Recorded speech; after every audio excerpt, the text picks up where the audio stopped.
Grace and peace, everyone. I hope you're well and blessed today. I was reading in the Damascus encounter, and in this moment, when Saul met Jesus and he changed his name from Saul to Paul, this moment is a moment when God was fulfilling something that was in Paul's bloodline. Paul is a descendant of King Saul. And King Saul's son, Jonathan, and David were knitted together, were very closely knitted together with their souls, and were very good friends, were warriors with one another. In 1 Samuel 18, it talks about this. Jonathan, out of his deep love for David, made a covenant with him.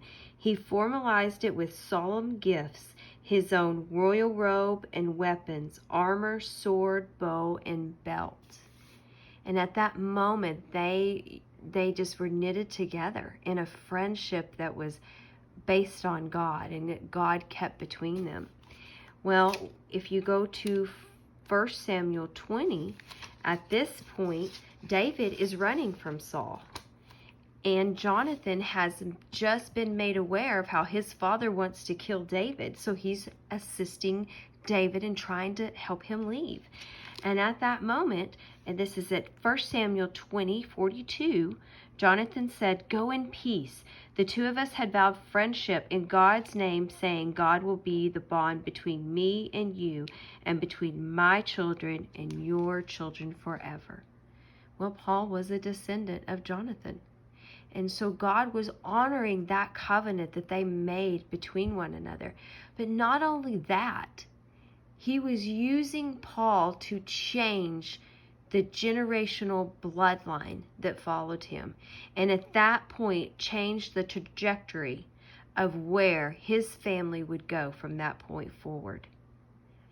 And he used Paul in that moment, and it met him on the road to Damascus, and boy, he had an encounter with the truth. But what does that show? How faithful our God is, how steadfast he is, how he honors his word, and his word never comes back void. How much he loves us, and he is the same yesterday, the same today, and he is the same tomorrow. That is really awesome how God does these things. And he keeps his word. It never comes back void. So allow me to pray. Father, I thank you that your word never comes back void, that you keep your promises, that you are steadfast, you are faithful, you are loving, kind. And out of the things that the evil meant for bad, you will bring good out of them, Father.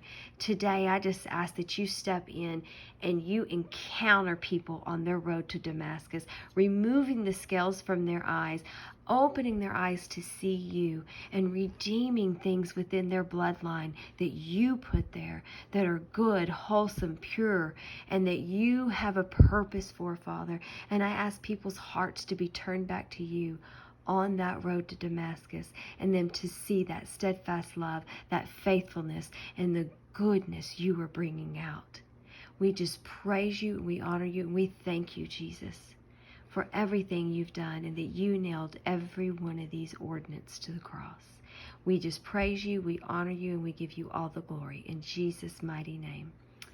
Grace and peace, guys. Thanks.